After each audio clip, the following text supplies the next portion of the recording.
সম্মানিত হাজরিন মুসল্লিয়ান ইকরাম, রাসূল সাল্লাল্লাহু আলাইহি ওয়াসাল্লামের সিরাত নিয়ে আমরা আলোচনা করতেছিলাম। আজকে আমরা রাসূল সাল্লাল্লাহু আলাইহি ওয়াসাল্লামের মুহাব্বতি উম্মত কিভাবে হতে পারবো, রাসূল সাল্লাল্লাহু আলাইহি ওয়াসাল্লামের খাঁটি উম্মত হয়ে কিভাবে আমরা দুনিয়া এবং আখিরাতে কামিয়াবি অর্জন করতে পারবো এবং রাসূলের সুপারিশ পেয়ে জান্নাতে যাইতে পারবো, সেই দিকগুলো ইনশাআল্লাহ সংক্ষিপ্ত এই সময় আলোচনা করবো ইনশাআল্লাহ। মা তৌফিক ইল্লা বিল্লাহ। সম্মানিত হাজরিন মুসল্লিয়ান ইকরাম, গত জুমায় আমরা আলোচনা করেছিলাম যে রাসূলের আনুগত্য আবশ্যক। আমাদের জীবনে রাসূলের জীবনের বিভিন্ন দিক, সেই দিকগুলো অনুসরণ করা, ইত্তিবা করা, সেটা আল্লাহ সুবহানাহু ওয়া তাআলা তার রাসূলকে অনুসরণ করতে আদেশ করেন। যেমন আল্লাহকে অনুসরণ করা আবশ্যক, ঠিক রাসূলকেও সেইভাবে অনুসরণ করতে হবে, তাকে মানতে হবে, তার সুন্নাহগুলোকে জীবনে প্রতিফলন করতে হবে। এই জন্য আল্লাহ সুবহানাহু ওয়া তাআলা কোরআনের বিভিন্ন জায়গায় আলোচনা করেন। আল্লাহ সুবহানাহু ওয়া তাআলা সূরা নূরের 51 নম্বর আয়াতের মধ্যে ইরশাদ করেন, فَلْيَحْذَرِ الَّذِينَ يُخَالِفُونَ عَنْ أَمْرِهِ أَنْ تُصِيبَهُمْ فِتْنَةٌ أَوْ يُصِيبَهُمْ عَذَابٌ أَلِيمٌ। যারা রাসূলের আদেশকে অনুসরণ করবে না, তার দেখানো আদর্শকে যারা মেনে নেবে না, فَلْيَحْذَرِ الَّذِينَ يُخَالِفُونَ عَنْ أَمْرِهِ أَنْ تُصِيبَهُمْ فِتْنَةٌ أَوْ يُصِيبَهُمْ عَذَابٌ أَلِيمٌ। তারা দুনিয়ার মধ্যেও কঠিন মুসিবতের মধ্যে পড়ে যাবে, দুনিয়ার মধ্যে তারা ব্যাপক ক্ষতিগ্রস্ত হয়ে যাবে, আর আখিরাতে তাদের জন্য রয়েছে আযাবুন আলীম, কঠিন যন্ত্রণাদায়ক শাস্তি।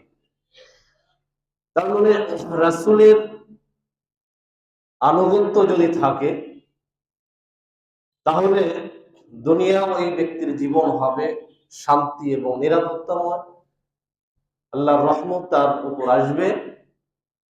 আর আখিরাতে আল্লাহ রাসূল সাল্লাল্লাহু আলাইহি ওয়াসাল্লাম কাল কিয়ামতের কঠিন মুহূর্তে, যখন শুধু মানুষ নয়, নবী রাসূলরাও ইয়া নফসি ইয়া নফসি করে। প্রত্যেক নবী রাসূল, আদম আলাইহিস সালাম থেকে নিয়ে ঈসা আলাইহিস সালাম পর্যন্ত লক্ষাধিক নবী রাসূল, তারা পর্যন্ত কিয়ামতের মাঠে বলবে ইয়া নফসি ইয়া নফসি। হায়, আমি নিজে যদি বাঁচতে পারি, নিজেকে নিয়ে চিন্তা যে নিজে আজকের এই কঠিন দিনে নিজে বাঁচতে পারি কিনা। কিন্তু সেই রাসূল মুহাম্মদুর রাসূলুল্লাহ সাল্লাল্লাহু আলাইহি ওয়াসাল্লাম বলবেন, ইয়া হাবলি উম্মতি ইয়া হাবলি উম্মতি, হায় আমার উম্মত, আমার উম্মত, আমার উম্মতকে কিভাবে আমি নাজাত দিব। যেই নবী নিজের জীবনের 63 বছর উম্মতের জন্য কাজ করলেন, নিজের জীবনটা উম্মতকে কিভাবে সঠিক পথে, হেদায়েতের পথে আনা যায় সেই চিন্তা করলেন। আবার কবরের মধ্যেও নবী আমাদের জন্য আমরা যেই ইবাদত করি সেই ইবাদত নবীর কাছে পৌঁছে দেওয়া হয়। সুবহানাল্লাহ। আবার কাল কিয়ামতের কঠিন মুহূর্তে আল্লাহ রাসূল সাল্লাল্লাহু আলাইহি ওয়াসাল্লাম হাউজে কাউসারের পাশে দাঁড়িয়ে তার উম্মতদেরকে হাউজে কাউসারের পানি পান করাবেন। সুবহানাল্লাহ। একবার রাসূল সাল্লাল্লাহু আলাইহি ওয়াসাল্লাম বলেন যে আমি পানি পান করাইতেছি এই অবস্থায় হঠাৎ করে একদল আমার উম্মত আমার সামনে হাজির, তাদেরকে আমি পানি পান করাবো, কিন্তু ফেরেশতারা মাঝখান দিয়ে একটা পর্দা দিয়ে দিলেন। আমি বললাম যে ফেরেশতা কেন, এটা আমার উম্মত, এদেরকে কেন তোমরা পানি পান করানো থেকে দূরে সরিয়ে দিচ্ছ? তারপরে ফেরেশতারা বলবে, আল্লাহ রাসূল আপনি তো জানেন না, ওহুম বাদদালা দীনি দীনিকা মিন বাদিক, আপনার পরে এরা আপনার দ্বীনকে পরিবর্তন করে দিয়েছে, আপনার দ্বীনের অনুসরণ, আপনার সুন্নাতের অনুসরণ তারা করে নাই, যার কারণে আজকে আপনি ভুলে বা না বুঝে তাদেরকে পানি পান করানোর জন্য এগিয়ে গিয়েছেন।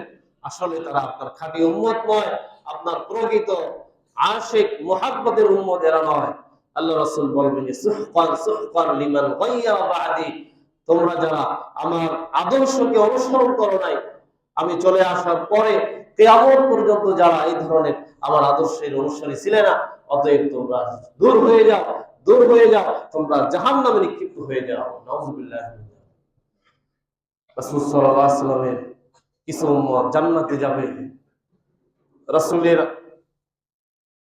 সাল্লাল্লাহু আলাইহি ওয়াসাল্লামের সুপারিশ গ্রহণ করে তারা জান্নাতে যাবে, আর কিছু মানুষ রাসূলের উম্মত কিন্তু তারা জাহান্নামে চলে যাবে।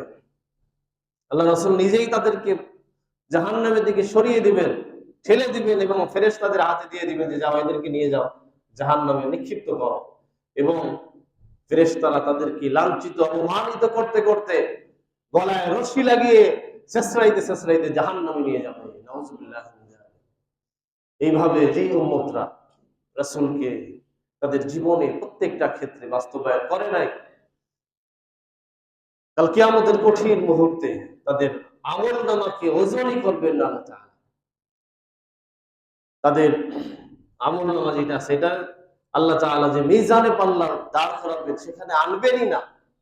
কারণ উলাইকাল্লাযীনা খাসিরু আনফুসাহুম উলাইকাল্লাযীনা খাসিরু আ'মালাহুম ফিদ দুনিয়া ওয়াল আখিরাহ। তারা দুনিয়ার মধ্যে তাদের আমলগুলোকে রাসূলের তরিকায় না করার কারণে সে আমলগুলো নস্যাৎ করে দিয়েছে, ধ্বংস করে দিয়েছে। সম্মানিত ভাইরা, যেই নবী তার উম্মতের প্রতি এত দরদ, উম্মতের প্রতি এত ভালোবাসা, দুনিয়ার জীবনটা তাদের জন্য বিলীন করে দিলেন, আবার কবরে বসে উম্মতের জন্য দোয়া করতেছেন, আবার কাল কিয়ামতের ময়দানে সেই উম্মতের জন্য আল্লাহ তাআলার কাছে সুপারিশ করবেন। কেউ সাহস পাবে না, কেউ সাহস পাবে না আল্লাহর কাছে সুপারিশ করার জন্য। রাসূল সাল্লাল্লাহু আলাইহি ওয়াসাল্লাম সুপারিশ করবেন। তো সেই নবীর মহব্বত কতটুকু আমাদের অন্তরে আছে সেটাই দেখার বিষয়। নবীর মহব্বত কিভাবে সাহাবায়ে কিরামের মধ্যে ছিল আর আমাদের কিভাবে আছে, আমার জীবনে কতটুকু নবীর মহব্বত আছে সেটাই আজকে দেখার বিষয়। অতএব সম্মানিত ভাইরা, আমরা আলোচনা করব রাসূলের মহব্বত কিভাবে আমাদের অন্তরে আনবে। রাসূল সাল্লাল্লাহু আলাইহি ওয়াসাল্লামের মহব্বত সেই বিষয়ে সূরা নূরের সূরা আলে ইমরানের 31 নম্বর আয়াতের মধ্যে আল্লাহ তাআলা বলেন, আল্লাহ রাসূলের মহব্বত পাইতে হলে রাসূলের অনুসরণ করতে হবে। আবার রাসূল সাল্লাল্লাহু আলাইহি ওয়াসাল্লাম হাদিসের মধ্যে বলেন, হাদিসটি আপনারা তিরমিজি শরীফের 2678 নম্বর হাদিস। আল্লাহ রাসূল সাল্লাল্লাহু আলাইহি ওয়াসাল্লাম বলেন, মান আহাব্বা সুন্নতি ফাকাদ আহাব্বানি ওয়া মান আহাব্বানি কানা মাই ফিল জান্নাহ। যে ব্যক্তি আমার সুন্নাহকে মহব্বত করবে, মান আহাব্বানি মান আহাব্বা সুন্নতি ফাকাদ আহাব্বানি ওয়া মান আহাব্বানি কানা মাই ফিল জান্নাহ। যে ব্যক্তি আমার সুন্নাহকে মহব্বত করবে, সুন্নাহকে মহব্বত করা মানে কি? সুন্নাহকে অনুসরণ করা, ইত্তেবা করা, আমল করা।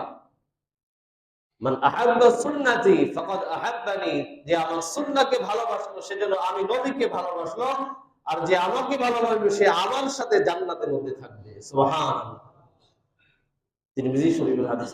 সম্মানিত ভাইরা, রাসূল সাল্লাল্লাহু আলাইহি ওয়াসাল্লামের মহব্বত সাহাবায়ে কিরামের কেমন ছিল? সাহাবায়ে কিরাম রাদিয়াল্লাহু তাআলা আনহুম রাসূলের জন্য, ইসলামের জন্য কতটা ত্যাগ স্বীকার করেছিলেন।